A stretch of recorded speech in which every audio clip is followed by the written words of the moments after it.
आज आप मीडिया वालों को बुलाने का मकसद ये है कि मुसलसल समाजवादी पार्टी की जो नेशनल लेवल की टीम है वो मुतहर्रिक है कि मालेगांव शहर में तब्दीली आए और वो लोग फ़िक्रमंद हैं कि मालेगांव शहर के बेहतर मुस्तकबिल के लिए यहाँ से लेकर बम्बई तक, बम्बई से लेकर दिल्ली तक लोग कोशिश कर रहे हैं कि यहाँ तब्दीली आना चाहिए। क्योंकि अखिलेश यादव साहब जब यहाँ आए उन्होंने शहर की हालत देखी और उनको हैरत हुई कि महाराष्ट्र में जो बोलते हैं कि ये सनती राजधानी है, महाराष्ट्र ऐसी रियासत है जो बहुत तरक्की याफ्ता है, इसके बावजूद मालेगांव शहर में इतनी गिरावट है और वो फ़िक्रमंद रहते हैं। आज हमको ये ऐलान आया वहाँ से कि लखनऊ से कि हमारे मुल्क की चहीती तालीम याफ्ता जिन्होंने लॉ ग्रेजुएशन किया है इकरा हसन वो मालेगांव तशरीफ़ ला रही हैं बरोज़ जुमेरात 14 तारीख को 14 नवंबर को सुलेमानी चौक में 10 बजे से लेकर 6 बजे से लेकर 10 बजे तक जलसा रहेगा। और वो उम्मीद मैं कर रही हूँ कि मालेगांव शहर जिस तरह अखिलेश यादव की पार्टी से चुन के आने के बाद इकरा हसन संसद में गई, पार्लियामेंट में गई और पहली ही तकरीर में उन्होंने छक्का मारा, वैसे ही मालेगांव शहर की आवाम वो 6 नंबर बटन साइकिल निशान पर दबाकर मालेगांव शहर के लिए एक बेहतर मुस्तकबिल के लिए बाब खोलें।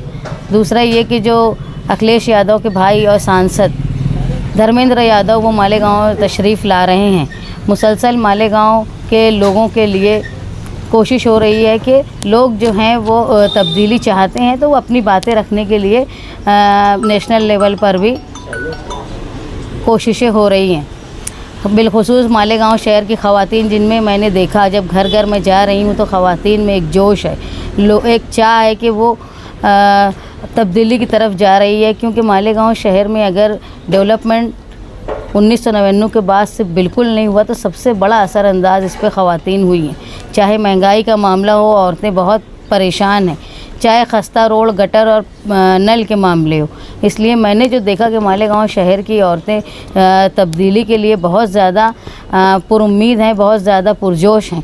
तो कई लोगों का, ख़वातीन का ये कहना था कि जलसे में हमको भी बुलाया जाए। तो हमने कल जो जलसा 14 तारीख को हो रहा है जुमेरात के दिन सुलेमानी चौक में, तो नयापुरा गली नंबर 15 में बिलखुसूस ख़वातीन के लिए इंतज़ाम किया है कि इकरा हसन को, इस कौम की बेटी को सुनने के लिए ख़वातीन वहाँ तशरीफ़ लाएँ।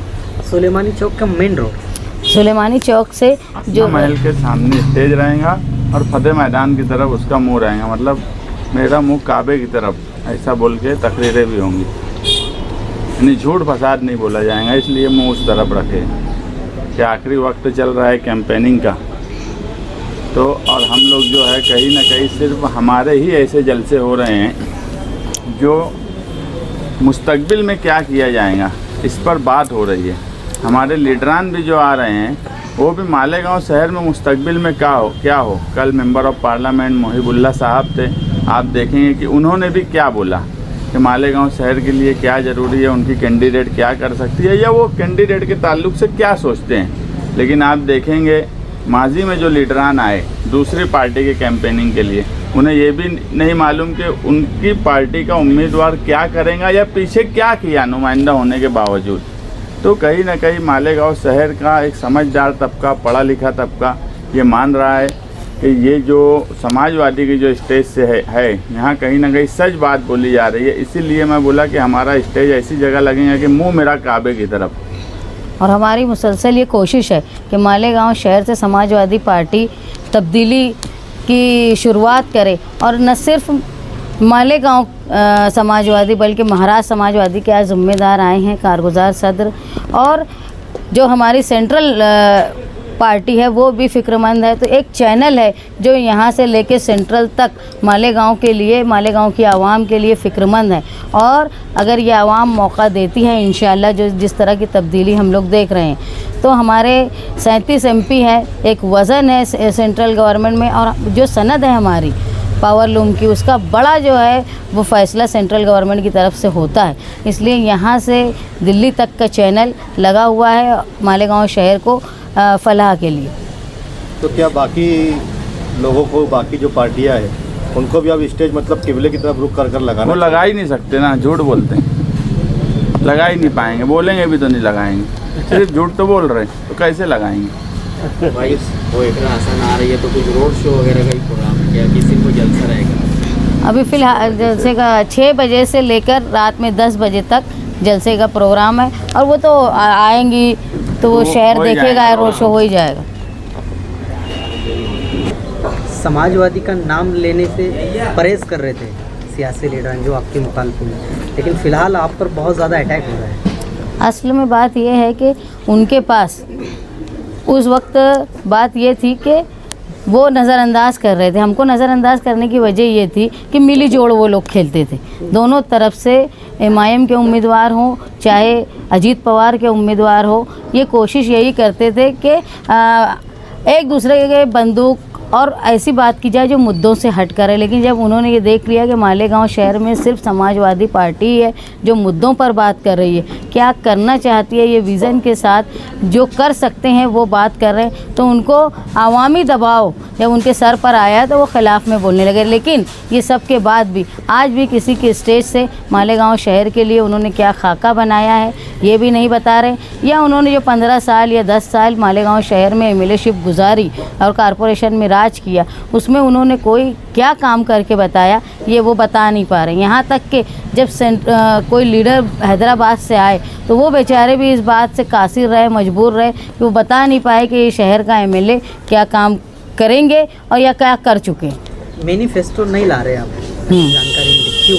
मैनिफेस्टो हम जो मालेगांव शहर के लिए करेंगे उसको हम शान की गारंटी के नाम से हम लोग उसको बहुत जल्द आवाम के सामने लाएंगे और वही बात करेंगे जो हम कर सकते हैं, और हम क्या कर सकते हैं ये शहर जानता है।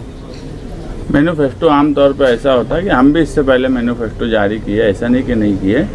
पिछला 2019 का जो मैनिफेस्टो था वो इतना जंबो जेट मैनिफेस्टो था, और उस मैनिफेस्टो के पर अगर 10% अमल हुआ होता, मौजूदा नुमाइंदे किए होते, तो शायद शहर का नक्शा कुछ हद तक चेंज हुआ होता।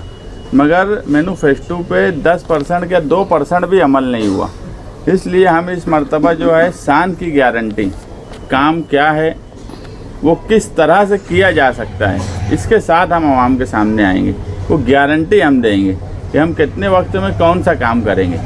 इसलिए हम उसको शान की गारंटी के तौर पर 1-2 रोज़ में आवाम के सामने वो लेकर आने वाले हैं।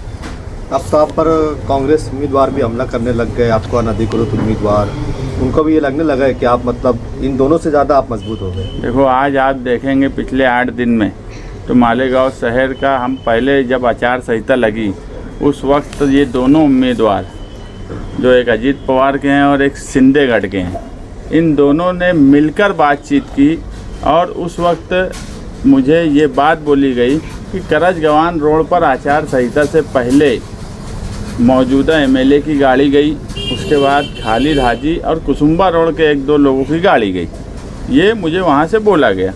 और उसके बाद से फिर इनकी अलग अलग मीटिंग दूसरे दिन बैठी, एक की इस्लामाबाद में बैठी, एक की हजारखोली में बैठी, और इन दोनों ने ये तय किया कि पूरे इलेक्शन के आखिरी दिन तक समाजवादी के बारे में अपने को कुछ नहीं बोलना है, ऐसा बताना है कि इनका वजूद नहीं है।